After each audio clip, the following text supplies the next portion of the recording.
மகா பரிசுத்தம் நிறைந்த எங்கள் பரமிதாவே ஸ்தோத்திரம். அப்பா பிதாவே ஸ்தோத்திரம். இல்லை இல்லாத உம்முடைய கிருபைக்காக உம்மை ஸ்தோத்திரிக்கிறோம், துதிக்கிறோம். பரமிதாவே, நீர் நல்லவராகவே இருக்கிற அன்பிற்கு உம்மை ஸ்தோத்திரிக்கிறோம். மாறாதவராகவே இருக்கிற அன்பிற்காக உம்மை ஸ்தோத்திரிக்கிறோம், ஸ்தோத்திரிக்கிறோம். நேற்றும் என்றும் என்றும் மாறாதவராகவே இருக்கிற தேவனே உம்மை ஸ்தோத்திரிக்கிறோம். ஒருவராயிருந்து எல்லாவற்றையும் பொறுப்பேற்று நடத்துகிற தேவனே உம்மை ஸ்தோத்திரிக்கிறோம், ஸ்தோத்திரிக்கிறோம்.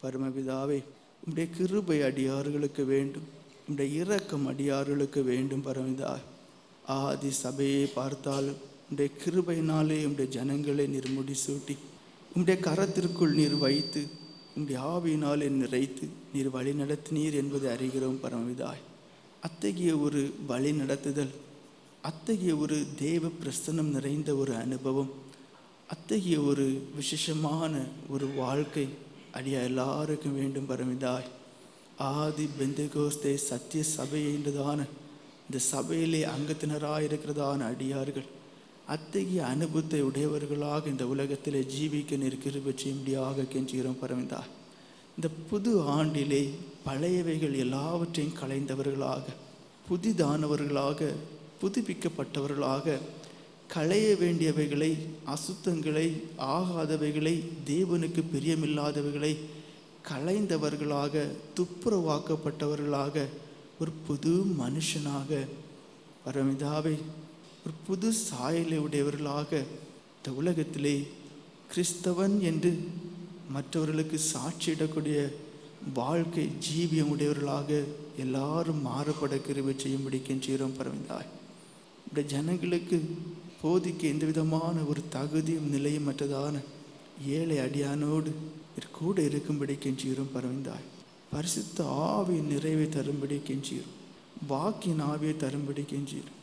இந்த ஜனங்கள் ஒவ்வொருவருக்கும் என்னென்ன தேவை என்பதை நீர் அறிகிறீர். அவைகளை பரிசுத்த ஆவியானவரை கொண்டு பேசி அறிவிக்க வேண்டிய பிரகாரம் பேசி அறிவிக்க கிருபை செய்யும்படி கெஞ்சுகிறோம். பரமபிதாவே, ஏதோ கேட்டுவிட்டு ஒன்றுமே கேட்காதவர்கள் போல வெறுமையாய் போகக்கூடியதான அந்த மந்தமான இருதயம், செவிகளை அடைத்த அனுபவம் எல்லாம் மாற்றப்பட்டு போகத்தக்கவார் பரிசுத்த ஆவியானவர் இந்த பரிசுத்தமான இடத்திலே உலாவி அடைக்கப்பட்டிருக்கிற இருதயத்தை திறந்து கல்லான இருதயத்தை சதையான இருதயமாக மாற்றி ஒவ்வொருடைய இருதயத்திற்குள்ளும் வேத வசனம் எழுதப்பட நீர் கிருபை செய்யும்படி கெஞ்சுகிறோம். எல்லா தடைகளையும் அகற்றியலும் ரட்சிக்கப்படாத ஜனங்கள் ரட்சிக்கப்படும், பின்மாற்றக்காரர்கள் உயிர்ப்பிக்கப்படும் நீர் கிரியை செய்யும்படி அடியார்கள் கெஞ்சுகிறோம். பரமிதாய், யாவர் மீது கிருபையாயிருந்தல், இரக்கமாயிருந்தல், அன்பாயிருந்தல், தயவாயிருந்தல், மீட்பர் இயேசுவின் நாமத்தில் ஜெபம் கேள் எங்கள் அன்பு நிறைந்த பரமிதாவே. ஆமென். அல்லேலூயா, ஸ்தோத்திரம், அல்லேலூயா, ஸ்தோத்திரம். யாவரும் ஆண்டவரை துதிப்போம். ஆண்டவரே உம்மை துதிக்கிறோம், இயேசுவே உம்மை துதிக்கிறோம், ஆவே உம்மை துதிக்கிறோம். அல்லேலூயா, ஸ்தோத்திரம். 1 நாளாகமம் 28 அதிகாரம் 5-6 வசனங்களை வாசிக்கிறேன். கர்த்தர் எனக்கு அநேகம் குமாரரை தந்தருளினார், ஆனாலும் இஸ்ரவேலை ஆளும் கர்த்தருடைய ராஜ்யபாரத்தின் சிங்காசனத்தின் மேல் உட்கார்கிறதற்கு அவர் என்னுடைய எல்லா குமாரரிலும் என் குமாரனாகிய சாலமோனை தெரிந்து கொண்டு அவர் என்னை நோக்கி, உன் குமாரனாகிய சாலமோனே, என் ஆலயத்தையும் என் பிராகாரங்களையும் கட்ட கடவன். அவனை எனக்கு குமாரனாக தெரிந்து கொண்டேன், நான் அவனுக்கு பிதாவாய் இருப்பேன். அவனை எனக்கு குமாரனாக தெரிந்து கொண்டேன், நான் அவனுக்கு பிதாவாய் இருப்பேன். எல்லாருமே ஆசீர்வாதங்களுக்கு பின்னாடி போகக்கூடியதான ஜனங்கள் தான். புதிய வருஷம், புதிதான ஆசீர்வாதம் வேண்டும், அந்த ஆசீர்வாதம் வேண்டும், இந்த நன்மைகள் எனக்கு வேண்டும், இந்த பாக்கியங்கள் எனக்கு வேண்டும் என்றதான ஒரு எதிர்பார்ப்பானது எல்லாருக்குள்ளும் இருக்கும். ஆனால் அந்த நமக்கு கிடைத்ததான, இதுவரையிலும் கிடைத்ததான ஆசீர்வாதங்களை எத்தனை பேர் தக்க வைத்து கொண்டோ, எத்தனை பேர் அது நம்மிடம் விட்டு அகற்றப்பட்டு போகாத வண்ணம் பாதுகாத்து கொண்டோம். எத்தனை பேர் அதை தொலைத்து விட்டோம்? அந்த ஒரு யோசனை தான் நமக்கு இல்லை. புதிதான ஆசீர்வாதம் வேண்டும், புதிதான ஆசீர்வாதம் வேண்டும், புதிதான ஆசீர்வாதம் வேண்டும் என்றுதான் ஒரே எண்ணம். ஆனால் நான் இத்தகைய வருஷம் வாழ்ந்து விட்டேன், எத்தனையோ புது வருஷத்தை கொண்டாடி விட்டேன், எவ்வளவோ நன்மைகளையும் ஆசீர்வாதங்களையும் சொந்தமாக்கி கொண்டேன். அவைகள் இந்நாளிலே இந்த நேரத்திலே என்னோடு கூட இருக்கிறதா? எனக்குள் அவைகள் இருக்கிறதா? அந்த கிருபைகள், அந்த நன்மைகள், அந்த ஆசீர்வாதங்களை ஒருபோதும் என்னை விட்டு அகற்றப்பட்டு போக முடியாத வண்ணம் தேவனிடத்தில் அவைகளை வரமாக சொந்தமாக்கி கொண்டேனா? அல்லது அவை எல்லாவற்றையும் தொலைத்து விட்டு இப்பொழுது வெறுமையாக இருக்கிறேனா என்பதுதான் சிந்திக்க வேண்டும். நம்மில் அநேகருக்கு புதிதான ஆசீர்வாதங்களுக்காக ஒரு தாகம் இருக்கிறது, வாஞ்சி இருக்கிறது. ஆனால் கிடைத்தவைகளை வைத்து காப்பாற்றுகிறோமா? அதான் சாலமோன் ராஜாவுடைய வாழ்க்கையை பார்த்தால், தாவீது ராஜா ஆலயத்தை கட்ட விரும்புகிறார். ஆண்டவர் சொல்றார், டேய் நீ கட்டாத, நீ ரத்த சிந்தனதான ஒரு இத்த மனுஷன், உன் மகன் கட்டுட்டு. அந்த தேவனே சாலமோன் ராஜாவை குறித்து அங்கே என்ன சொல்லப்பட்டிருக்கு? அந்த வசனத்தை மறுபடியும் வாசிங்கள். கர்த்தர் எனக்கு அநேகம் குமாரரை தந்தருளினார், ஆனாலும் இஸ்ரவேலை ஆளும் கர்த்தருடைய ராஜ்யபாரத்தின் சிங்காசனத்தின் மேல் உட்காருகிறதற்கு அவர் என்னுடைய எல்லா குமாரரிலும் என் குமாரனாகிய சாலமோனை தெரிந்து கொண்டு, அவர் என்னை நோக்கி, உன் குமாரனாகிய சாலமோனே என் ஆலயத்தையும் என் பிரகாரங்களையும் கட்ட கடவன், அவனை எனக்கு குமாரனாக தெரிந்து கொண்டேன். பாருங்கள், தேவனே சொல்லுகிறார், தாவீது ராஜாவிடம் தேவனே சொல்லுகிறார், அவனே எனக்கு குமாரனாகவும் அவனை எனக்கு குமாரனாக தெரிந்து கொண்டேன், குமாரனாக தெரிந்து கொண்டேன், நான் அவனுக்கு பிதாவா இருப்பேன். இதை விட பாக்கியம் என்னையா இருக்கு? தேவனுக்கு குமாரனா இருக்குது பாக்கியம். அந்த தேவனே சொந்த பிதாவா இருக்கிறதான ஒரு பாக்கியம். எப்பேற்பட்ட ஒரு ஆசீர்வாதம் பாருங்க. ஆனால் அந்த ஆசீர்வாதம் கடைசியில் நிலநின்றுச்சாங்கிறதான் நான் சொல்லக்கூடியதான முக்கியமான ஒரு கருத்து. தேவனே சொல்லுகிறார், நான் சாலமோனை எனக்கு குமாரனாக இருக்க தெரிந்து கொண்டேன், நான் அவனுக்கு பிதாவா இருப்பேன் என்று. 2 சாமுவேல் 12ஆம் அதிகாரம் 25ஆவது வசனத்தை முதல்ல வாசிங்க, அதுக்கப்புறம் 24ஆவது வசனம். அவர் தீர்க்கதரிசியாகிய நாத்தானை அனுப்ப அவன் கர்த்தரின் நிமித்தம் அவனுக்கு எதிதியா என்று பெயரிட்டான். பாருங்கள், குழந்தை பிறக்குது, பேர் போட அந்த சர்வவல்லமுள்ள தேவன் தீர்க்கதரிசி அனுப்புகிறார். என்ன பேராம்? எதிதியா. அதுக்கு அர்த்தம் என்னவாம்? கர்த்தருக்கு பிரியமானவன். அந்த பிறப்பு, அந்த பெயரிடுதல், இதெல்லாம் பாருங்க எவ்வளவு பெரிய பாக்கியமான ஒரு காரியம். எதிதியா என்று பெயரிடுகிறார். அந்த பெயருக்கு அர்த்தம் என்னவாம்? கர்த்தருக்கு பிரியமானவன். இனி 24ஆம் வசனம் வாசிங்க, அதுக்கு முந்தின வசனம். அவள் ஒரு குமாரனை பெற்றாள், அவனுக்கு சாலமோன் என்று பெயரிட்டான், அவனிடத்தில் கர்த்தர் அன்பா இருந்தார். பாருங்கள், தேவன் போட்ட பெயர் இன்னொன்று, தன் தகப்பன் போட்ட பெயர் இன்னொன்று. எப்படி இருந்தாலும் வேதம் சொல்லுது, தேவன் அவனத்தில் அன்பா இருந்தார் என்று. அல்லேலூயா, அல்லேலூயா. எவ்வளவு ஒரு பாக்கியம் பாருங்க, எவ்வளவு ஒரு பாக்கியம். தேவன் அவனிடத்தில் அன்பா இருந்தார் என்று. அதாவது யார் மீது இரக்கமாக இருக்க விரும்புகிறார் அவர் மீது இரக்கமாயும், யார் மீது உருக்கமாக இருக்க விரும்புகிறார் அவர் மீது உருக்கமாக இருக்கக்கூடியதான தேவன். 1 ராஜாக்கள் 3ஆம் அதிகாரம் 5ஆம் வசனம் சொல்லுங்கள். சில முக்கியமான காரியங்களை உங்களுக்கு சொல்கிறேன். எவ்வளவு கிருபை பெற்ற ஒரு மனுஷன், எவ்வளவு இரக்கங்களை சொந்தமாக்கி கொண்டதான ஒரு மனுஷன் என்பதை நீங்கள் புரிந்து கொள்ள வேண்டும். அதன் பிறகு அவனுடைய முடிவு என்னவா இருந்தது என்பதை குறித்து அறிய வேண்டும். அதான் சொல்லுறேன். வாசிங்கள். 1 கிபியோனிலே கர்த்தர் சாலமோனுக்கு ராத்திரியில் சொப்பனத்திலே தரிசனமாகி, நீ விரும்புகிறதை என்னிடத்தில் கேள் என்று தேவன் சொன்னார். போதும். நம்மள யாருக்காவது ஆண்டவரே சொப்பனத்தில் தோன்றி நீ விரும்புகிறத என்கிட்ட கேளுன்னு கேட்டிருக்கா? தேவன் சாலமோனிடத்தில் அன்பாக இருந்தார். அவர் அன்பாக இருந்தனாலே அவருடைய விருப்பப்படியெல்லாம் அந்த மனுஷனிடத்தில் இருக்கிறார். கேட்குறார். எப்படி? நீ விரும்புகிறத என்கிட்ட கேளு. அந்த தேவனும் அந்த சாலமோனுக்கு உள்ளதான உறவை பாருங்கள். 4ஆம் அதிகாரம் 29ஆம் வசனம் வாசிங்கள். தேவன் சாலமோனுக்கு மிகுதியான ஞானத்தையும் புத்தியையும் கடற்கரை மணலத்தனையான மனோவிருத்தியையும் கொடுத்தார். ஆண்டவர் கேட்கிறார், என்னெல்லாம் கொடுத்திருக்கிறாரோ? மிகுதியான ஞானம். வாசிங்கள். தேவன் சாலமோனுக்கு மிகுதியான ஞானத்தையும். மிகுதியான ஞானம் என்றால் உலகத்தில் எல்லாருக்கும் ஒரு குறிப்பிட்ட அளவான ஞானம் இருக்கும், பகுத்தறிவு இருக்கும். இது அதோடு முடிகிறது அல்ல. நாங்கள் ஃபிலாசபி படிக்கும்போது சொல்லுவாங்க, திங்க் பியாண்ட் த பாக்ஸ்பாங்க. அப்படின்னா ஒரு குறிப்பிட்ட சர்க்கிள்குள்ள தான் எல்லாருமே திங்க் பண்ண முடியும், அதுக்கு மேலே திங்க் பண்ண முடியாது. ஆனால் அதுக்கு மேலே யோசிக்கக்கூடியதான ஒரு கெப்பாசிட்டி யாருக்கு இருக்கோ அவங்க வந்து ஷைன் பண்ணுவாங்க. இங்கே என்ன மிகுதியான ஞானம், சாதாரண ஞானம் அல்ல, மிகுதியான ஞானம். மிகுதியான ஞானத்தையும் புத்தியையும் கடற்கரை மணலத்தனையான மனோவிருத்தியையும் கொடுத்தார். மன விருத்தியை பாருங்க, பரந்த ஒரு இருதயம். நம்ம அநேகர் இருக்கிறது ரொம்ப குறுகிய ஒரு இருதயம். எனக்கு என் பிள்ளைக்கு அதாவது ரொம்ப சுயநலம் பிடிச்சதான ஒரு இருதயம், கெட்ட இருதயம். இங்கே என்ன இருதயமாம்? மன விருத்தி, அதாவது ஒரு பரந்த ஒரு இருதயத்தை கொடுக்கிறார், மிகுதியான புத்தியை கொடுக்கிறார். அதன் பிறகு பாருங்கள் 3ஆம் அதிகாரம் 13ஆம் வசனம் வாசிங்கள். 3ஆம் அதிகாரம் 13ஆவது வசனம். அதுவுமன்றி நீ கேளாத ஐஸ்வர்யத்தையும்.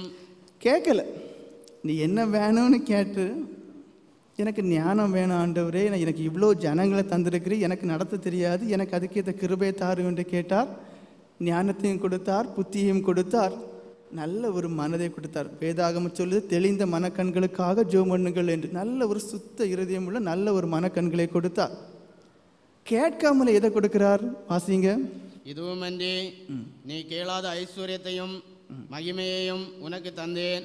கேளாத ஐஸ்வர்யத்தையும் மகிமையும் உனக்கு தந்தேன். நம்ம எதுக்கு ஆண்டவர்கிட்ட கேட்போம்? இல்லை என்னென்ன ஆசீர்வாதம் வேணும், எனக்கு அந்த இது வேணும் இது வேணும் கேட்போம்.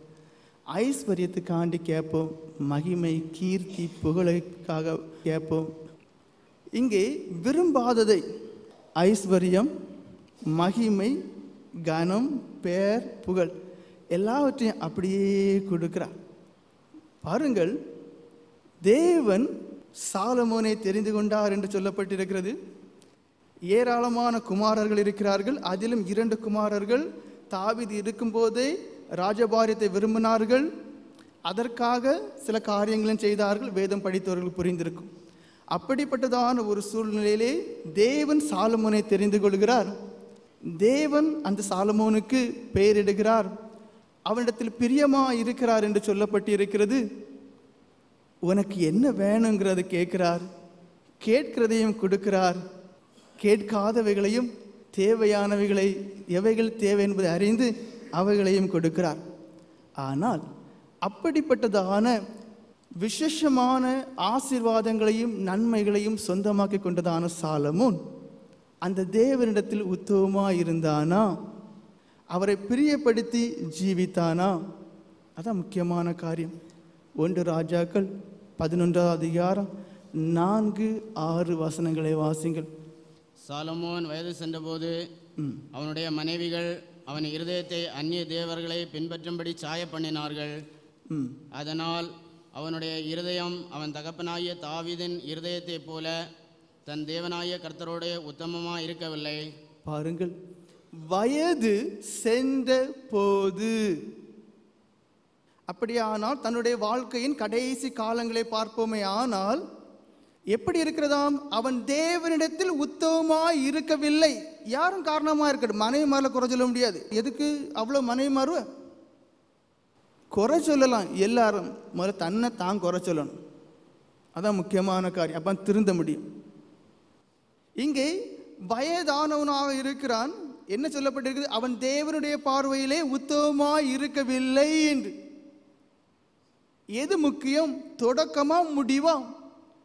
கிறிஸ்தவர்களாகிய நமக்கு, ஆவிக்குரியவர்களாகிய நமக்கு முடிவே முக்கியம். அல்லேலூயா ஸ்தோத்திரம், அல்லேலூயா ஸ்தோத்திரம். நீதிமானாய் காணப்பட்டாலும் அவன் பாவம் செய்வானே, ஆனால் அவன் செய்ததான நீதி கிரியை எல்லாவற்றையும் மறக்கப்படும் என்று சொல்லப்பட்டிருக்கு. துன்மார்க்கனாய் காணப்பட்டதான மனுஷன் தான் செய்த தப்புகளுக்கு மனம் திரும்பி அவன் என்ன பரிசுத்தமாக ஜீவிப்பானே, ஆனால் பாவக்கிரியைகளை தேவன் நினைக்க மாட்டார்னு சொல்லப்பட்டிருக்கு.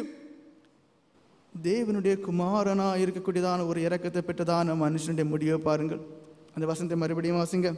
சாலமோன் வயது சென்றபோது அவனுடைய மனைவிகள் அவன் இருதயத்தை அந்நிய தேவர்களை பின்பற்றும்படி சாய பண்ணினார்கள். அதனால் அவனுடைய இருதயம் அவன் தகப்பனாகிய தாவீதின் இருதயத்தை போல தன் தேவனாகிய கர்த்தரோட உத்தமமாய் இருக்கவில்லை.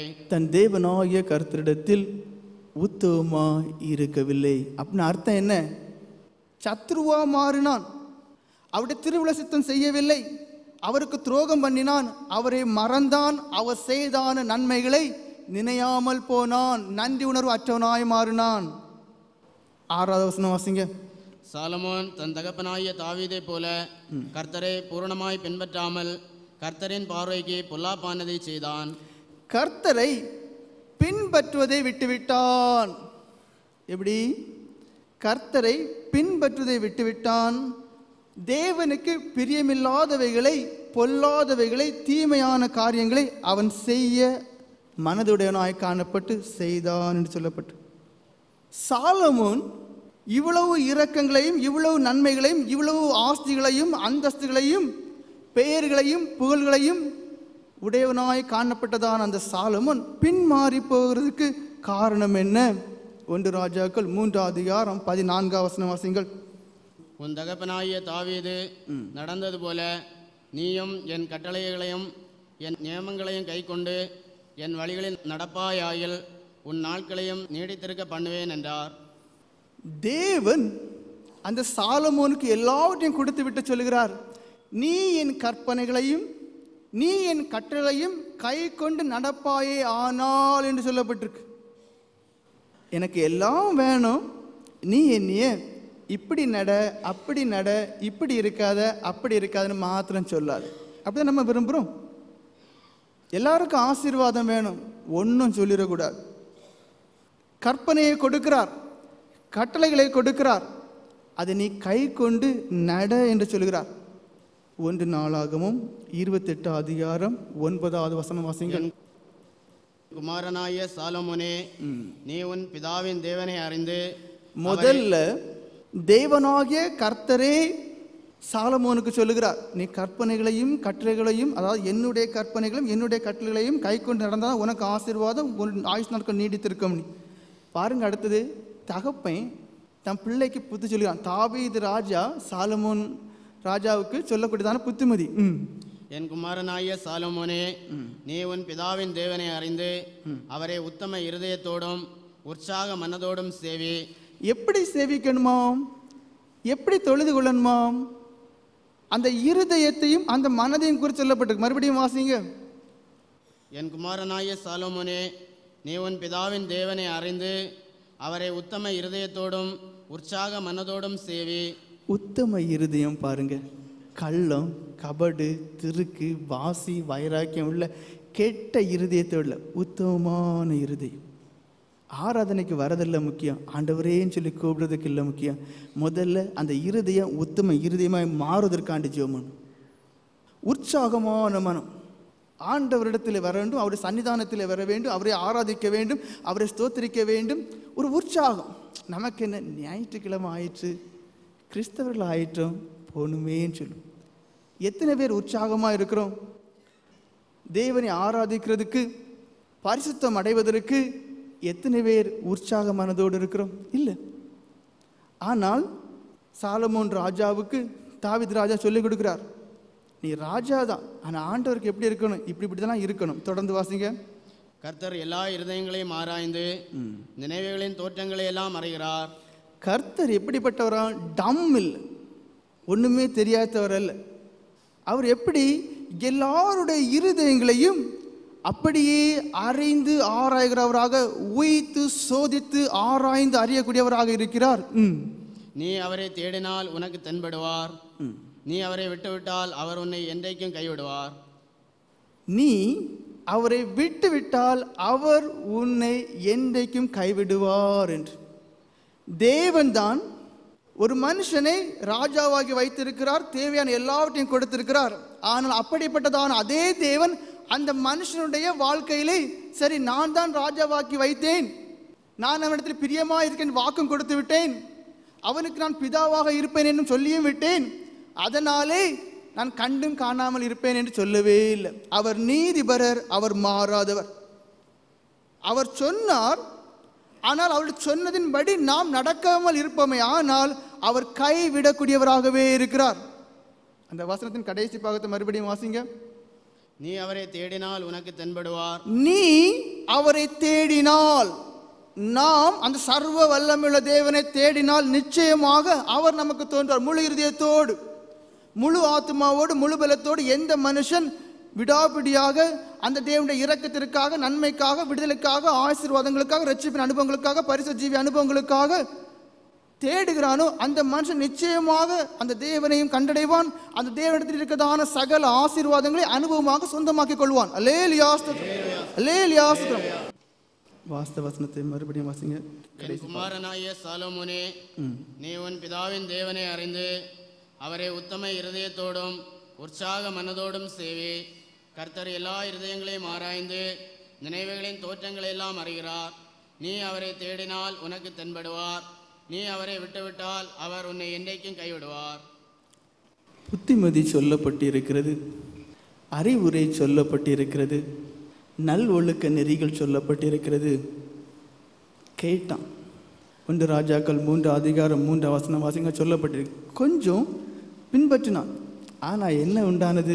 போக போக எல்லாமே தொலைச்சி கட்டியாச்சு. சாலமோன் கர்த்தரிடத்தில் அன்பு கூர்ந்து தன் தகப்பனாகிய தாவீதின் கட்டளைகளில் நடந்தான். போதும்.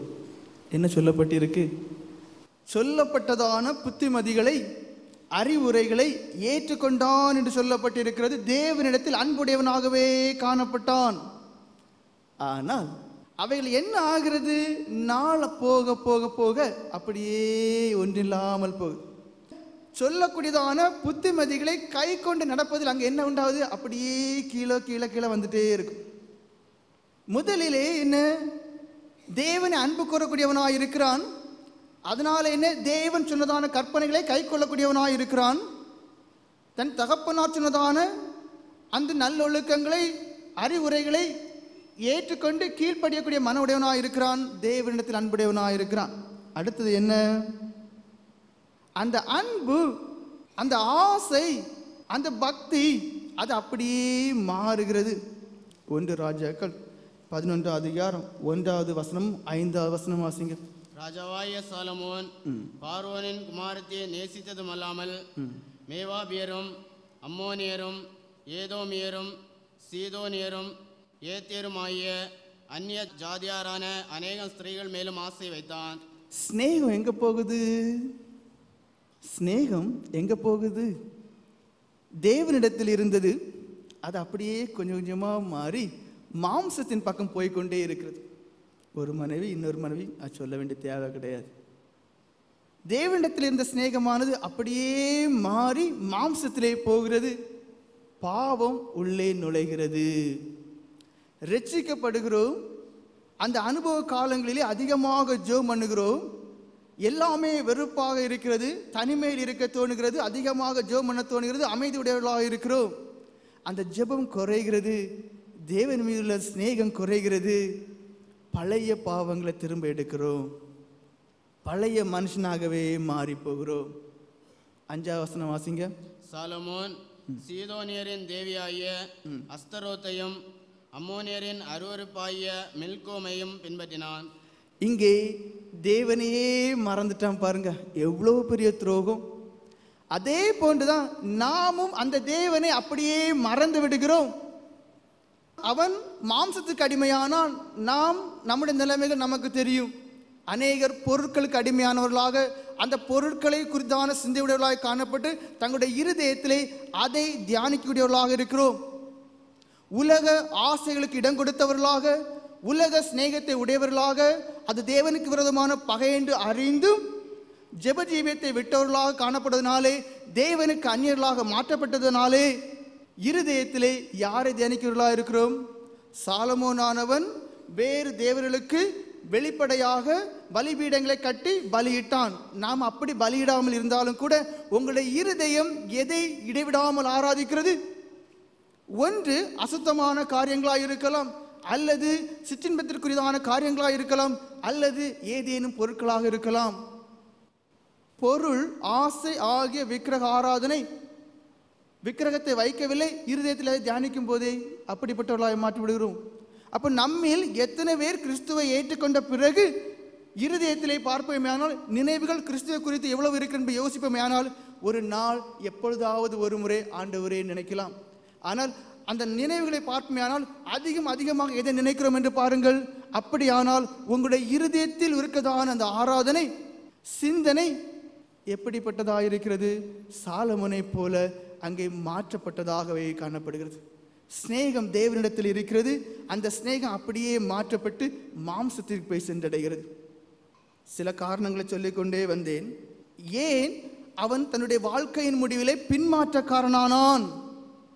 பின்மாற்றக்காரன் எல்லாம் இருக்கட்டு, ஒரு புண்ணியம் கிடையாது, ஆத்மா தான் முக்கியம். தேவன் சொன்னதை மறந்தான், கற்பனைகளை மறந்தான். தகப்பன் சொன்னதான கற்பனைகளை மறந்தான். தேவனை அன்பு செய்தவன் அதன் பிறகு எப்படி மாறிட்டான்? மாம்ச சிநேகியுடனாக மாறிட்டான். அதன் பிறகு சில காரியங்கள் இருக்கு பாருங்க. பிரசங்கின் புஸ்தகம் 1:17 ஏன் அப்பேற்பட்டதான ஞானத்தை உடையதான எல்லாவற்றை காட்டிலும் ஞானத்தை சம்பாதி என்று வேதம் சொல்லுது. அப்ப அப்படிப்பட்டதான ஞானத்தை சம்பாதித்தான மனுஷன் ஏன் தொலைஞ்சு போறான்? அதான் புரிந்துவிட வேண்டும். தேவனுடைய குமாரன் என்றதான அந்தஸ்தை பெற்றதான மனுஷன், தேவனுடைய இரக்கத்தை அதிகமாக சொந்தமாக கொண்டதான மனுஷன் எப்படி திசை திரும்பி போகிறான்? எதனால் அவன் கெட்டு போகிறான்? காரணம் இருக்கு. ஞானத்தை அறிகிறதற்கும் பைத்தியத்தையும் மதியீனத்தையும் அறிகிறதற்கும் நான் என் மனதை பிரயோகம் பண்ணினேன், இதுவும் மனதுக்கு சஞ்சலமா இருக்கிறது என்று கண்டேன். நம்ம அநேகர் இப்போ எதுக்கு ரொம்ப பிஸியாக இருக்கும்? புதுசான காரியங்களை அறிஞ்சிடவே வேண்டும். நிறைய பேருக்கு யூடியூப்பில் இருந்தால் எழும்பிட முடியலை. நிறைய காரியங்களை அறியணும். அப்போ ஞானம் என்று தான் ஒன்று இருந்து, அடுத்து என்ன? அவன் ராஜாவாக இருந்தும் தேவனுடைய இரக்கத்தை சொந்தமாக கொண்டாலும் தன்னுடைய மனதை தான் எதை அறிய வேண்டும் என்று விரும்பினானாம்? மதியீனத்தை, பைத்தியமான காரியங்களை. அப்ப தன் ஆத்மாவுக்கு பிரயோஜனமான காரியத்தை விட்டுவிட்டு தேவையில்லாத அற்பமான உலக பிரகாரமான மாம்சிக பிரகாரமான இச்சைக்குரியதான தேவையில்லாத காரியங்களை குறித்தான எல்லாவற்றையும் அறிந்து கொள்ள வேண்டும், புரிந்து கொள்ள வேண்டும். அதுல என்ன இருக்கு, இதுல என்ன இருக்கு, அந்த இடத்துல என்ன இருக்கு, இந்த இடத்துல என்ன இருக்கு, இந்த மனுஷனுக்குள்ள என்ன இருக்கு, இந்த சம்பவம் இப்படி ஆச்சு, எதனால் நடந்துச்சு, எல்லாரையும். தேவனுடைய மனுஷனாக எப்படி கீழே விழுந்தானோ? தன்னுடைய இருதயத்தை, தன்னுடைய மனதை தான் அறிய வேண்டிய காரியங்கள் எவைகளோ அவைகளின் பக்கம் திருப்பாமல் அவன் பைத்தியமான காரியங்களிலும் மதியீனமான காரியங்களிலும் தேவையில்லாதவைகளிலே தன்னுடைய மனதை திருப்புகிறான், தொலைஞ்சி போகிறான். திருப்பின பிறகு என்ன சொல்றான்? சஞ்சலம் தான் எனக்கு பங்குனி. பிரசங்கின் புஸ்தகம் 2:1 வாசிங்கள்.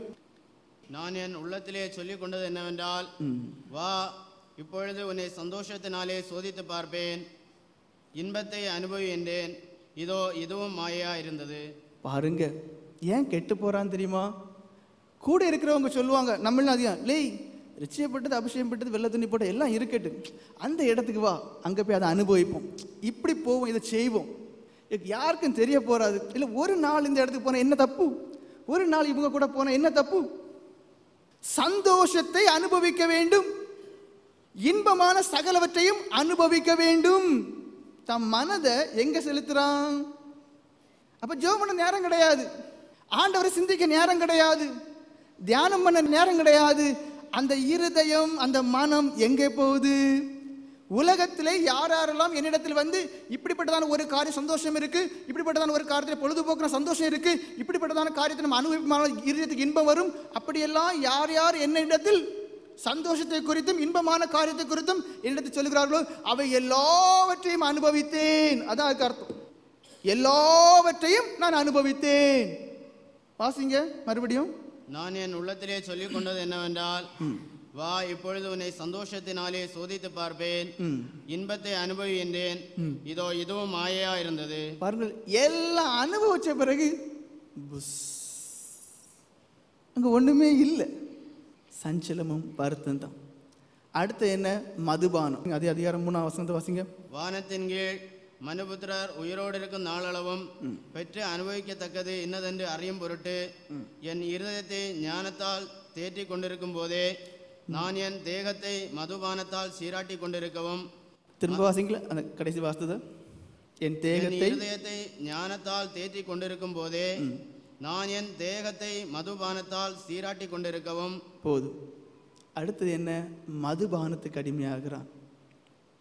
இங்கே அவ்வளோ இரக்கத்தை சொந்தமாக்கி கொண்டதான ராஜா எப்படி கீழே விழுகிறான் என்றுதான ஒரு நிலைமை, மறிக்கும் போது பின்மாற்றமான காரணமாகவே மறிக்கிறான். இங்கே என்ன? மதுபானத்துக்கு அடிமையாகிறான்னு சொல்லப்பட்டு, அதே போன்றுதான் ஒவ்வொருத்தங்களும் இன்பமானுகள் என்று யாராவது சொல்லுவோமே, ஆனால் அதை பைத்தியகாரத்தனமாக மதியனமாக நம்பி அதை பின்னாடி போகிறோம். ஆனால் தெரியலை அந்த ஆத்மாவை நான் கொன்னாச்சு. 10வது வசனத்தை வாசிங்க. அதே என் கண்கள் இச்சித்தவைகளில் ஒன்றையும் நான் அவைகளுக்கு தடை பண்ணவில்லை. என் இருதயத்துக்கு ஒரு சந்தோஷத்தையும் நான் வேண்டாம் என்று விளக்கவில்லை. நான் செய்த முயற்சிகள் எல்லாம் என் மனம் மகிழ்ச்சி கொண்டிருந்தது. இதுவே என் பிரயாசங்கள் எல்லாவற்றினாலும் எனக்கு வந்த பலன். மறுபடியும் ஒரு வாசிங்க. ரொம்ப முக்கியமான ஒரு காரியம், நம்மில் அநேகர் விழுந்திருக்கக்கூடிய காரியம். என் கண்கள் இச்சித்தவைகளில் ஒன்றையும் நான் அவைகளுக்கு தடை பண்ணவில்லை. என் கண்கள் இச்சித்தவைகள் ஒன்றையிலும் நான் தடை பண்ணலை. யாரை பார்த்தாலும் அந்த எந்த ஒரு பொருளானாலும் சரி, எந்த ஒன்றானாலும் சரி, அதை விரும்பினது அப்படியே அடைந்தான். ஏன்? அவன் ராஜா. யாரையும் அழைக்க முடியும், எந்த பொருளையும் வாங்க முடியும், எதுவும் அவன் அனுபவிக்க முடியும். என் கண்கள் இச்சித்தவைகள் எல்லாவற்றையும் அடைந்தேன் சொல்கிறது. ஆனால் வேதம் சொல்லுகிறது அவை எல்லாவற்றையும் நீ அடைந்தாலும் கூட திருப்தி அடைய மாட்டாய் என்று. அல்லேலூயா, அல்லேலூயா. அதான் உண்மை. எல்லாவற்றையும் அடைந்தான், திருப்தி அடைந்தானா? இல்லை. முடிவு என்ன சொல்லுறான்? மாயேங்கிறான், பிரயோஜனம் இல்லைங்கிறான், சஞ்சலம் தான். நீ வாசிங்க. என் இருதயத்துக்கு ஒரு சந்தோஷத்தையும் நான் வேண்டாம் என்று விளக்கவில்லை. என் இருதயத்திற்கு ஒரு சந்தோஷத்துக்கும் தடையே இல்லை. எல்லாத்தையும் அனுபவித்தான். எல்லாவற்றையும் அவன் அனுபவிக்கக்கூடியவனாகவே காணப்பட்டான். ஆனால் எல்லாவற்றையும் அனுபவித்த பிறகு அதன் முடிவை நாம் சிந்திப்போமே, ஆனால் மாயை என்று சொல்லுறான். பிரசங்கின் புஸ்தகம் 1வது அதிகாரம் 2வது வசனத்தை வாசியுங்கள். மாயை மாயை, எல்லாம் மாயை என்று பிரசங்கி சொல்லுகிறான். அதான் முக்கியமான காரியம். ஏன் ஒரு மனுஷனுடைய எல்லா காரியத்தையும் மேலோட்டமாக சொல்லுகிறேனே, ஆனால் காரணம் என்ன? இதே போன்று நம்மிலும் அநேகர் இருப்போம். எல்லாவற்றையும் அனுபவிச்ச பிறகுதான் புரிந்துகிடுவேன். எச்சரிக்கையா இருங்க. வேதாகமத்திலே ஒரு மனுஷனை குறிப்பு சொல்லப்பட்டிருக்கிறது. அந்த மனுஷனுடைய வாழ்க்கையை குறித்து சொல்லப்பட்டு, காரணம் என்ன? நீங்கள் அவனை போன்று உங்களுடைய வாழ்க்கையை தீர்த்து கட்டிடக்கூடாது, தெளிந்த புத்தியுள்ளவர்களாக இருக்க வேண்டும் என்பதாக சொல்லப்பட்டிருக்கு. எச்சரிக்கையா இருக்க வேண்டும் என்று எல்லாவற்றையும் அனுபவித்தான். முடிவு என்ன? மாயேங்கிறான், பிரயோஜனம் இல்லைங்கிறான். அதனால என்னுடைய ஆவிக்கோ என்னுடைய ஆத்மாவுக்கோ என் சரீரத்துக்கோ பிரயோஜனம் இல்லை. மதுபானத்தை குடித்து கூட சரீரத்துக்கு ஒரு பலன் இருக்க போறதில்லை. எல்லா வேண்டத்த வேலைகளிலும் ஈடுபட்டு ஆத்மா என்ன? இருளடைஞ்சிருக்கும். அப்ப நாம் என்ன செய்ய வேண்டும்? உயிரோடு இருக்கிறதாக நாம் நம்முடைய சிந்தனையின்படி நடக்கக்கூடாது, இருதயத்தின் நினைவுகளின்படி நடக்கக்கூடாது. அது நம்மளை வழி நடத்துறது எல்லாம் சரி என்று சொல்லி உங்களை நீங்களே ஏமாற்றிக் கொள்ளக்கூடாது. என் கண்கள் தான் அது விரும்புகிறபடி, அது இச்சிக்கிறபடி நாம் பார்ப்பேன்னு சொல்லி விரும்பாதுங்க. முடிவு மாய, பிரயோஜனம் இல்லாத ஒன்று, சஞ்சலம் தான். சரி, இவை எல்லாவற்றையும் அனுபவித்தானே அந்த தேவன் கடைசியிலே அவனிடத்தில் சிநேகமுடையவராக இருந்தாரா? இல்லை. 1 ராஜாக்கள் 11வது அதிகாரம் 14வது வசனமும் 23வது வசனமும் 26வது வசனம். கர்த்தர் ஏதோமியனாகிய ஆதாத் என்னும் ஒரு விரோதியை சாலமோனுக்கு எழுப்பினார். பாருங்கள், இங்கே தேவன் விரோதியை எழுப்பினார் என்று சொல்லப்பட்டிருக்கு. எச்சரிக்கையா இருங்க, விளையாடாதுங்க. ஆண்டவரிடத்துல கிருபையை தருகிறார், இரக்கத்தினால முடிசூட்டி வழி நடத்துகிறார், பாதுகாக்கிறார். ஆனா என்ன? எல்லாவற்றையும் மறந்து மனம் போன போக்கிலே போவீர்களே. ஆனால் குமார் என்று சொன்னதான அதே மனுஷனுக்கு எதிராக தேவன் எழும்புகிறார், விரோதிகளை எழுப்புகிறார். அமைதியாக சமாதானமாக இருக்க வேண்டியதான ஒரு எண்ணத்தோட காணப்பட்டான். தாவீதுக்கு அப்படி அல்ல. அந்த ராஜபாரத்தை அவன் என்ன முழுமையாக ஸ்தாபிக்கிறது வரைக்கும் அங்கே என்ன உண்டானது? போர் இருந்துச்சு, யுத்தம் இருந்துச்சு, மரணம் இருந்துச்சு. சாலமோனுக்கு அப்படி அல்ல. அவன் யுத்த மனுஷனாக காணப்படலை. ஆனால் என்ன, வம்ப பிரச்சனைய தானே கேட்டு வாங்குறான். காரணம் என்ன, அந்த தேவனை விட்டான், தேவனுடைய கற்பனைகளை விட்டான், அந்நிய தேவனை எடுத்துக்கொண்டான், அந்நிய மாம்சங்களை சிநேகிச்சான், தேவையில்லாத எல்லாத்தையும் அறியணும்னு சொல்லி அறிஞ்சான். என்ன ஆனது, கர்த்தருக்கு பிரியமானவன் என்றதான பெயரை பெற்றதான அந்த மனுஷனுக்கு விரோதமாகவே தேவன் எழும்புகிறார். ஆதாத் என்றதான ஒரு மனுஷனை எழுப்புகிறார். கர்த்தர் ஏதோமியனாகிய ஆதாத் என்னும் ஒரு விரோதியை சாலோமோனுக்கு எழுப்பினார். 23 வசனம் வாசிங்க. 23 வசனம். ஏலியாதாவின் குமாரனாகிய ரேசான் என்னும் வேறொரு விரோதியை தேவன் எழுப்பினார். அடுத்த விரோதி ரேசோன். ஆதாத், ரேசோன் ரெண்டாச்சு. அடுத்த 26 வாசிங்க. சேரேதா ஊரிலுள்ள எப்ராஹிம் மனுஷனாகிய நேபாத்தின் குமாரன் எரோபேயாம் என்னும் சாலோமோனின் ஊழியக்காரனும் ராஜாவுக்கு விரோதமாய் கையெடுத்தான். கூடவே இருக்கக்கூடியவன் தான் விரோதியாக கை எடுக்கிறான்.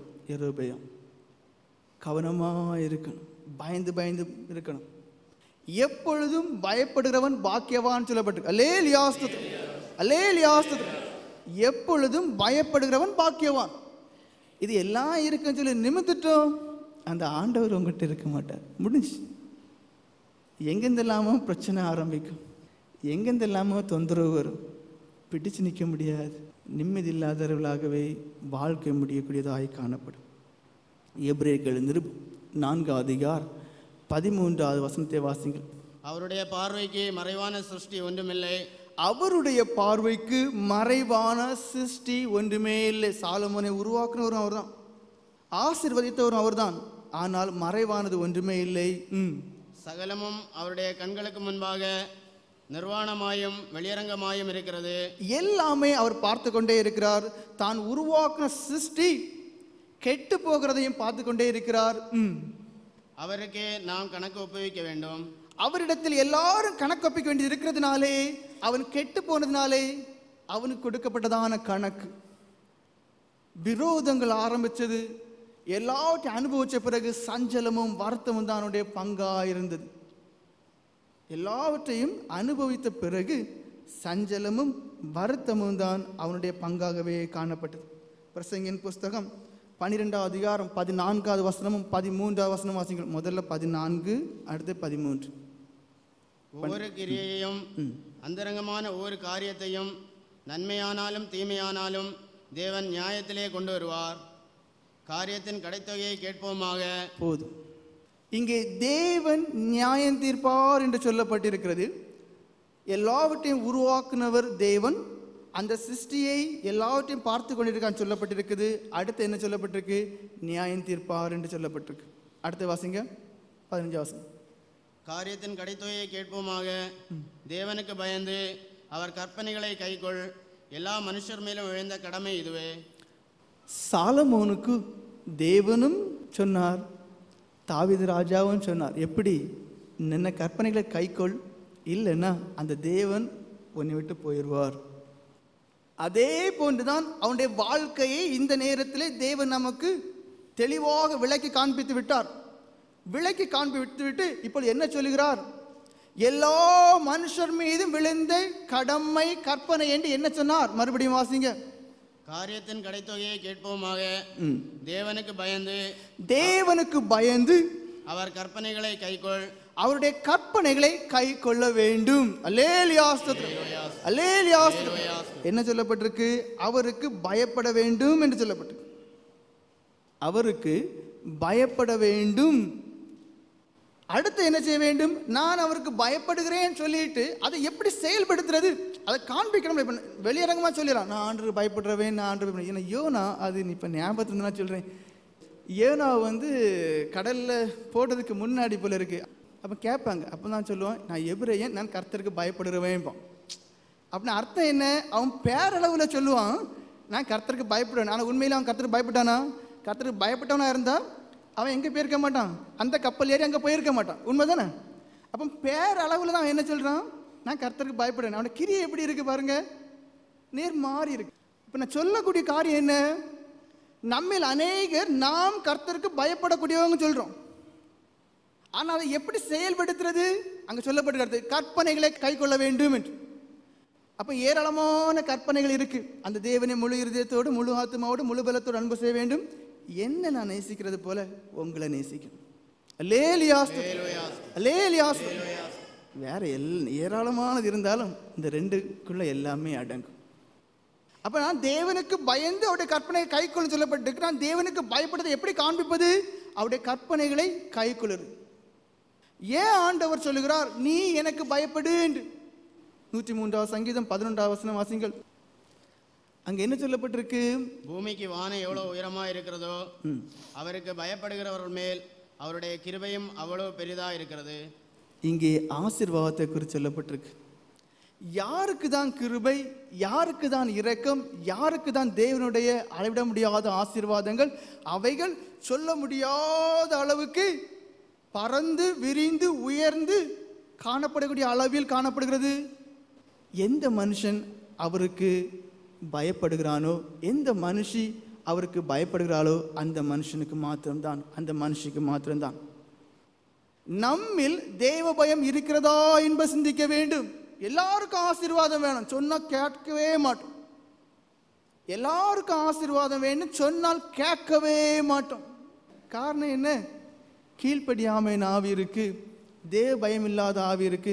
தேவன் ஒருத்தனை வச்சிருக்காரே, அவன் வார்த்தையை கீழ்ப்படியும் அந்த எண்ணமே கிடையாது. அவன் இது சுயநலத்துக்காக சொல்றான், உங்க நன்மைக்கு சொல்றான். தேவ பயமே கிடையாது. அதை எப்படி செய்கிறோம்? கற்பனைகளை சொல்லக்கூடிய காரியங்களை கீழ்ப்படியாமை நிமித்தம் தெளிவாக காண்பிக்கிறோம். ஆனால் யாருக்கு தான் ஆசீர்வாதம்? கர்த்தருக்கு பயப்படக்கூடியதான மனுஷனுக்கு மாத்திரம் தான் ஆசீர்வாதம். அந்த ஆசீர்வாதம் எப்படி சாலமோனுக்கு கேட்கறதை காட்டிலும் அதிகமாக கொடுத்தாரோ அதே போன்று, கேட்காமலே கொடுத்தாரோ அதே போன்று. அல்லேலூயா, அல்லேலூயா. பறந்து விரிந்த அந்த வானத்தின் உயரம் கண்டுபிடிக்க முடியாது. துல்லியமாக இத்தனை ட்ரில்லியன் மைல் உயரம்னு சொல்லவே முடியாது, தெரியாது. அப்போ அந்த அளவுக்கு தேவனுடைய கிருபையும் இரக்கமும் யாருக்கு தான்? அவருக்கு பயப்படுறதான மனுஷன். தேவன் உண்மையிலேயே எல்லாரையும் ஆசீர்வதிக்கக்கூடியவர் தான். வீட்டையும் ஆசீர்வதித்து தேவன் எல்லாவற்றையும் தரக்கூடியவர் தான் பயப்படுறதான ஜனங்களுக்கு. யோபின் சரித்திரம் 11வது அதிகாரம் 14வது வசனம். உம்முடைய கையிலே அக்கிரமம் இருந்தால் அதை தூரத்தில் அகற்றிவிட்டு அநியாயம் உம்முடைய கூடாரங்களில் வாசமாயிருக்க ஒட்டாதிரும். ஆசீர்வாதம் வேணுமா? வீட்டில் ஆசீர்வாதம் கிடையாது, ஜீவியத்தில் எந்த முன்னேற்றமும் கிடையாது, பேரளவில் கிறிஸ்தவர்களாக இருக்கிறோம். இங்கே என்ன சொல்லப்பட்டிருக்கு வாசிங்க. உம்முடைய கையிலே அக்கிரமம் இருந்தால் அதை தூரத்தில் அகற்றிவிட்டு. உம்முடைய கையிலே அக்கிரமம் இருந்தால், தனிப்பட்ட முறையிலே வீட்டில் உள்ளவர்கள் பாவங்கள் செய்கிறவர்களாய் காணப்பட்டோமே, ஆனால் நம்முடைய கையிலே, அதாவது உன்னுடைய கை இரத்தம் சிந்தியதுன்னு சொல்லப்பட்டிருக்கிறது. அப்போ நம்முடைய கைகள், நீங்கள் பாவம் செய்வீர்களே, ஆனால் இந்த கணக்கெல்லாம் உங்கள்கிட்ட தான் இருக்குது. அது ஆண்டருக்கு தெரியும். வெளியில் நம்ம சோப்பு போட்டு நல்ல துணி போட்டுருவோம், ஆனால் ஆண்டருக்கு தெரியும் எங்கெங்கெல்லாம் கரை இருக்குன்னு. உன்னுடைய கையிலே அக்கிரமம் இருக்குமே ஆனால், உம்முடைய கையில் அக்கிரமம் இருந்தால் அதை தூரத்தில் அகற்றிவிட்டு. அப்படி அர்த்தம் என்ன? உன்னை கழுவி சுத்திகரித்து பாவமற்ற அனுபவம் சொந்தமாக்கிக்கொள். அநியாயம் உம்முடைய கூடாரங்களில் வாசமாயிருக்க ஒட்டாதிரும். அநியாயமும் அக்கிரமும் அசுத்தமும் பாவமும் வேண்டாதவர்களும் உம்மிடத்தில் மாத்திரமில்லை, உம்முடைய வீட்டிலே வாசம் பண்ணக்கூடிய யாரிடத்திலும் இருக்கக்கூடாது. அப்படிப்பட்டதான ஒரு நிலைமைக்கு நம்மை நாம் மாற்றுவோமே ஆனால் அந்த தேவன் நம்முடைய வீட்டிலே வாசம் பண்ணுவார். அந்த தேவன் நம்ம சும்மா என்னை ஆசீர்வதின்னு சொல்ல வேண்டிய தேவையில்லை. அவருக்கு தெரியும் என் பிள்ளைக்கு என்னென்ன தேவை என்பதை தாய் தகப்பன் அறிந்து செய்கிறார். அதே போன்று பரம அந்த தகப்பன் அவருடைய பிள்ளைகளாகிய நமக்கு என்ன தேவை என்பதை அறிந்திருக்கிறார். அல்லேலூயா, அல்லேலூயா. அது தரக்கூடியவராக இருக்கிறார். ஆனால் நம்ம அந்த நிலைமையில இல்லை. ஏன்? சாலமோனை போல தான் இருக்கும். கொஞ்ச நாள் அன்பு செய்கிறோம், பிறகு மறந்துடும். கொஞ்ச நாள் கற்பனையில் கை கொள்கிறோம், பிறகு மறந்துடும். பின்மாற்றக்காரர்களாக போகிறோம். ஒரு ஆசீர்வாதமும் கிடையாது. நீங்கள் அந்த தேவனை விடுவீர்களே ஆனால் அவர் உங்களை விடுவார். எல்லாவற்றுக்கும் மேலாக முக்கியமான ஆசீர்வாதம் நமக்கு என்ன கிடைக்க வேண்டும்? எபிரேயர்கள் நிருபம் 12வது அதிகாரம் 23வது வசனம் வாசிங்கள். பரலோகத்தில் பெயரெழுதி இருக்கிற முதற் பேரானவர்களின் போதும்.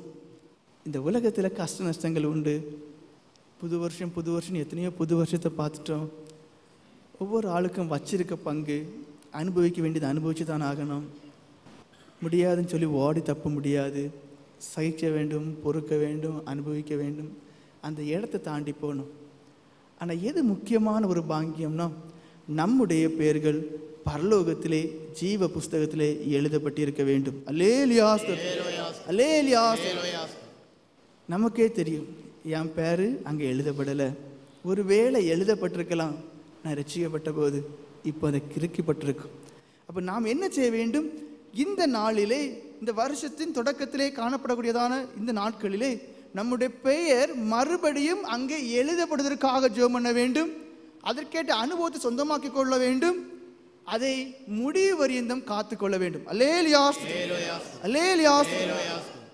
கேட்ட சுவிசேஷத்தை விசுவாசிக்க வேண்டும். சாலமோனுடைய எல்லா காரியங்களும் ஓரளவுக்கு பார்த்து, நாமும் அந்த மனுஷனை போல சின்ன பிள்ளைங்கிட்ட சொன்னால் புரியாது. தீ தொட்டா சுடுன்னு சொன்னால் தெரியாது. அது தொட்ட பிறகு பாருங்கள், தீ பக்கமே போகாது. நம்ம சின்ன பிள்ளை கிடையாது பாருங்க. ஒவ்வொன்றையும் அடி வாங்கி தான் திருந்துவேன் சொல்லாதுங்க. புரிஞ்சுக்கிடுங்க. இனியும் உங்களுடைய இறுதித்தை உங்கள் விருப்பப்படியெல்லாம் திருப்பாதுங்க. இனியும் உங்களுடைய மனதை உங்கள் விருப்பப்படியெல்லாம் திருப்பாதுங்க. இனியும் உங்களுடைய சிந்தனையை, அந்த இறுதி நினைவுகள் என்ன, உங்களுடைய மனம் போன போக்கின் வழியெல்லாம் வாழதுக்காண்டி திருப்பாதுங்க. சாட்சியான்ற ஒரு மனுஷன் வச்சிருக்காரு. எல்லாம் இருந்தும் முடிவு பரிதாபம், முடிவு பின்மாற்றம், முடிவு சஞ்சலமும் வருத்தமும் வேதனையும், தேவனாலே கைவிடப்பட்டதான ஒரு நிலைமையும், தேவனாலே விரோதிகளை எழுப்பப்பட்டு அந்த விரோதினாலே வேதனை அடைந்தான ஒரு நிலைமையும் சொல்லப்பட்டிருக்கு. நாம் என்ன செய்ய வேண்டும்? அந்த தேவனுக்கு பயப்பட வேண்டும். அவருடைய கற்பனைகளை இருதயத்திலே வைத்து கை கொள்ள வேண்டும். தேவனை அன்பு செய்ய வேண்டும். உலக சிநேகத்தை அப்படியே விட வேண்டும். ரசிக்கப்படாத ரட்சிப்பிற்காக ஜெபம் பண்ணுங்கள். பின்மாற்றுக்கால் உரிக்கப்படுவதற்காக ஜெபம் பண்ணுங்கள். சபையின் சகல காரியங்களுக்காக ஜெபம் பண்ணுங்கள். ஊழியக்காரர்களாய் அடியாளுக்காக ஜெபம் பண்ணுங்கள். எல்லா காரியங்களுக்காக ஜெபம் பண்ணுவோம். கர்த்தர் நம்ம எல்லாரையும் ஆசிரியப்பாராக. ஆமேன். ஜெபம் பண்ணுவோம். மகா பரிசுத்தம் நிறைந்த எங்கள் பரமிதாவே ஸ்தோத்திரம். அப்பா பிதாவே ஸ்தோத்திரம். நல்ல பிதாவே ஸ்தோத்திரிக்கிறோம். உடைய அன்பிற்காக ஸ்தோத்திரிக்கிறோம். உடைய இரக்கங்களுக்காக ஸ்தோத்திரிக்கிறோம். உடைய எல்லையில்லாத கிருபைக்காக ஸ்தோத்திரிக்கிறோம். அடியார்கள் ஒன்றுமில்லாதவர்கள் பரமிதாவே, சூன்யத்திலும் சூன்யமாக எண்ணப்படக்கூடியவர்கள் பரமிதாவே, மாயையிலும் லேசானவர்கள் பரமிதாவே, அடியார்கள் உம்முடைய பார்வையிலே ஒன்றுமில்லை பரமிதாவே. புதிதான வருஷத்திற்குள் பிரவேசித்திருக்கிற எங்கள் தேவனே, அடியார்களை இந்த வருஷம் முழுவதும் கண்மணி போல பாதுகாக்கக்கூடிய தேவன் என்பதை அடியார்கள் நம்புகிறோம், விசுவாசிக்கிறோம் பரமிதாவே. உம்முடைய வழி நடத்துதலின் கரம், உம்முடைய பாதுகாவலின் கரம் அடியார்கள் மீது இருக்கிறது பரமிதாய். ஒவ்வொரு மனுஷனையும் பாதுகாப்பதற்கென்று நீர் ஒவ்வொரு தேவதூதர்களை பரமிதாய் மனுஷர்களுக்கென்று வைத்திருக்கிறீர் என்பதை வேதமாகம் சொல்லுகிறது பரமிதாய். ஆனால் இவை எல்லாவற்றையும் மீறி மனுஷனுக்கு ஆபத்துகள், நெருக்கங்கள் இவையெல்லாம் வர காரணம் அடியார்கள் உமக்கு பயப்படாதவைகளும், அடியார்கள் உம்முடைய கற்பனைகளுக்கு மீறி நடக்கிறதுமே என்பதை அடியார்கள் புரிந்து கொள்ள கிருபை செய்யும்படியாக கெஞ்சுகிறோம் பரமிதாய். அடியார்கள் யாரும் சாலமோன் மகாராஜாவை போன்று காணப்படாத நீர் இருக்க கிருபை செய்யும் பரமிதாய். அடியார்கள் யாரும் பரமிதாவை சொல்லியும் புரிந்து கொள்ளாத சிறு குழந்தைகளை போன்று காணப்பட இருக்க செய்தலும் பரமிதாய். எல்லாவற்றையும் அனுபவித்து அதனாலே ஒரு அடி கிடைத்த பிறகுதான் திருந்துவேன் என்று யாரும் தங்களுடைய இருதயத்தை கடினப்படுத்தாது இருக்க கிருபை செய்தலும் பரமிதாய். சொல்லுகிறதை கேட்கக்கூடிய மனதை கொடுக்கும்படி கெஞ்சிரும் பரமிதாய். சொல்லுகிறதை கேட்டு புரிந்து கொள்ளக்கூடிய இருதயத்தை கொடுக்கும்படியாய் கெஞ்சிரும் பரமிதாய். பரமிதாய், உணர்வை அருளும் ஆவியானவர் என்று உண்மை குறித்து சொல்லப்பட்டிருக்கிற பரமிதாய், இந்த கடைசி காலத்திலே அடியாளுக்கு உணர்வை தாரும் பரமிதாய்.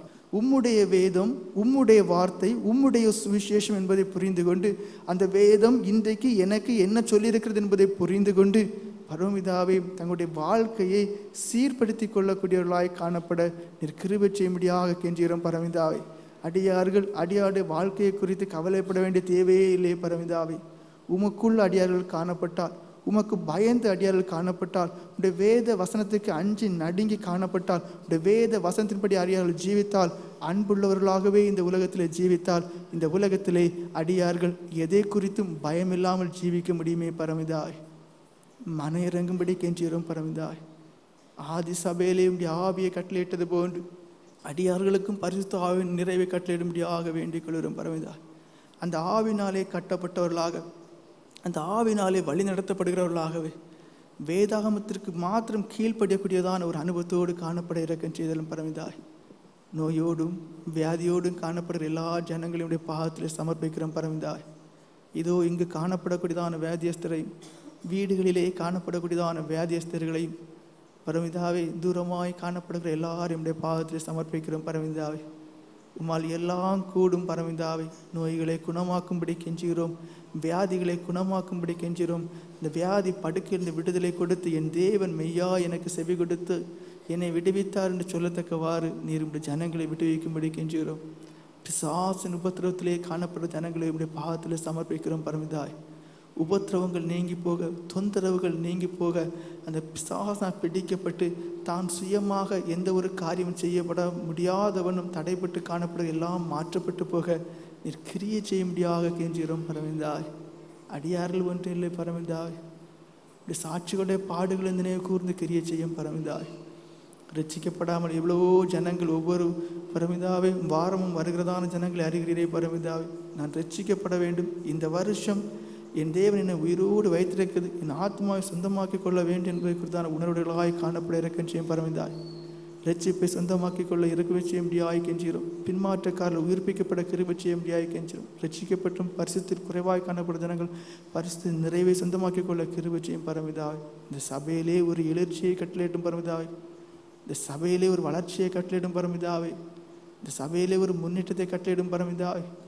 அடைய எல்லாரும் ஆதி சபை அன்புடையவர்களாய் காணப்பட கிருபை செய்யும்படி கெஞ்சிரும் பரமிதாய்.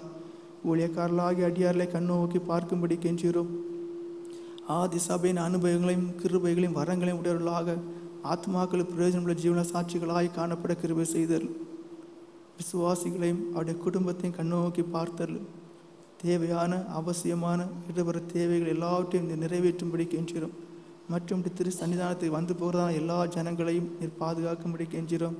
அவசியமானவர்களை கொடுத்து காக்கும்படி கெஞ்சிரும் பரமிதாவே. இந்த வருஷத்தை கண்டதான அடியார்கள் எல்லாரும் இந்த வருஷத்தின் முடிவு வரைக்கும் இந்த உலகத்திலே காணப்பட உடைய கண்களின் பார்வையிலே தயை கிடைக்க செய்தல். எல்லாருடைய போக்கையும் வருகையை நீர் ஆசீர்வதித்தல். சரீரத்தை நோய் வியாதி தாக்காது பாதுகாத்தல். செய்கிறதான வேலையிலே உடைய பாதுகாவலை கொடுத்து காத்தல். எல்லா நன்மைகளால் நிறைத்தல். யாவர் மீது கிருபையாயிருந்தல், இரக்கமாயிருந்தல், அன்பாயிருந்தலும், தயவாயிருந்தல். மீட்பர் இயேசுவின் நாமத்தில் ஜெபம் கேள் எங்கள் அன்பு நிறைந்த பரமிதாவே. நம்முடைய கர்த்தராகிய இயேசு கிறிஸ்துவின் கிருபை, தேவனுடைய அன்பும் பரிசுத்த ஆவியானவருடைய ஐக்கியம் நம்மனரோடும் சபையினத்தோடும் கூட இருப்பதாக. ஆமென்.